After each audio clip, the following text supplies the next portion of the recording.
अध्यक्ष महोदय, मैं श्री प्रणब मुखर्जी जी ने अपनी किताब द कोलिशन ईयर्स में लिखा है, मेरे पास है भी वो, कोलिशन ईयर्स में लिखा है कि जब मुंबई अटैक हुआ था, प्रणोदा ने लिखा है, जब मुंबई अटैक हुआ था, India had evidence that the terrorist came from Karachi port.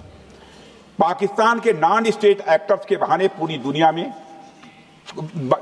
Non state actors के बहाने को पूरी दुनिया में कोई मान नहीं रहा था।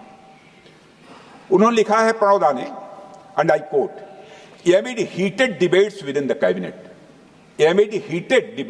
cabinet, there was a demand for military intervention which I rejected। यह उन्होंने लिखा, मैंने नहीं लिखा है, अनकोट।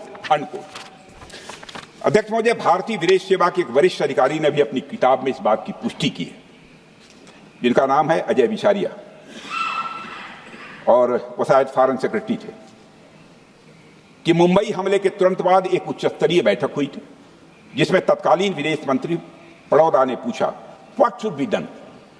तो विदेश सचिव शिवशंकर मेनन जी ने सुझाव दिया कि भारत मोरदके में लश्कर ए तोयबा के मुख्यालय पर क्रूज मिसाइल से हमला कर सकता है। यह सुनकर प्रणोदा ने चश्मा उतारकर साफ किया और सभी अधिकारियों को धन्यवाद देकर बैठक समाप्त कर दिया। अध्यक्ष महोदय, उस समय की सरकार ने जो सही समझा वो किया, पर मैं मानता हूं कि अगर तब की सरकार ने भी 2016 सर्जिकल स्ट्राइक, 2019 एयर स्ट्राइक जैसे निर्णायक और कठोर कदम उठाए होते तो पाकिस्तान की स्ट्रेटेजिक कैलकुलस बदल सकती थी। एक पावरफुल और डिसाइसिव एक्शन पाकिस्तान और उनकी सेना के द्वारा इस 500 टेररिस्ट ऑर्गेनाइजेशंस के लिए बड़ा डिसइंसेंटिव साबित हो सकती थी। अध्यक्ष महोदय, 2008 में मुंबई हमलों के बाद उस समय की सरकार ने सिर्फ बातचीत का मार्ग चुना था। मैं स्पष्ट करना चाहता हूं, यह कोई आलोचना नहीं है अध्यक्ष महोदय, न उस सरकार की, न उस समय के प्रधानमंत्री की, और न ही उन नेताओं की। उस समय की लीडरशिप को जो सही लगा उन्होंने वह निर्णय लिया। अध्यक्ष महोदय, बस मैं इतना ही कहना चाहता हूं कि आज का भारत अलग सोचता है और अलग तरीके से काम करता है। हमारा मानना है यह आपका प्रतिद्वंदी आतंक को रणनीति बना चुका हो और बातचीत की भाषा नहीं समझता हो तो standing firm and being decisive के अलावा कोई विकल्प नहीं बचता है। धन्यवाद अध्यक्ष महोदय। आज हम इस विशेष चर्चा में भाग लेने के लिए खड़े हुए हैं और ये चर्चा इसलिए हो रही है क्योंकि हाल में ही जो युद्ध हुआ वो एक सूचना का युद्ध था। एक प्रकार से हम पड़ोसी देश और दुनिया भर को सच्चाई की सूचना देना चाहते थे और कुछ ऐसे ताकत थे, ऐसे शक्तियां थी जो भ्रम का सूचना सारे देश में, सारे दुनिया में फैला रहे थे। और इसीलिए इस चर्चा का विशेष मांग यह है कि आज सच्चाई सदन में आनी चाहिए, सच्चाई पहलगाम की आनी चाहिए, सच्चाई ऑपरेशन सिंदूर की आनी चाहिए, सच्चाई विदेश नीति की आनी चाहिए।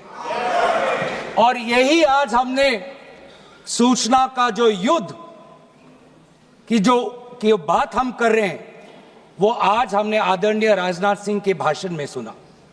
बहुत से सूचनाएं दी उन्होंने, बहुत से जानकारी दी, लेकिन रक्षा मंत्री होने के नाते ये नहीं कहा कि पहलगाम में दहशतगर्द कैसे आए, ये नहीं कहा कि बेसारन में जहां पर 1000 लोग जाते हैं, खुशियां मनाते हैं, कैसे 5 दहशतगर्द वहां पर जाकर 26 लोगों की गोलियों से छलनी करते हैं। ये बात, ये सूचना रक्षा मंत्री ने नहीं दी। यही है सूचना का युद्ध कि इतनी जानकारी देते हैं कि कभी कभी सवाल पूछना भी भूल जाते हैं। और आज ये है हमारे विपक्ष का कर्तव्य कि हम सवाल पूछेंगे देश हित में, राष्ट्र हित में। आज देश ये जानना चाहता है कि वो 5 दहशतगर्द कैसे घुसे, और उन दहशतगर्दों का भी मकसद था, पाकिस्तान से आए हुए वो दहशतगर्दों का क्या मकसद था? उनका मकसद था कि जम्मू कश्मीर की अर्थव्यवस्था को तनाव करना, विनाश करना। उनका मकसद था कि भारत देश में एक सांप्रदायिक वातावरण का जन्म देना। उनका मकसद यह था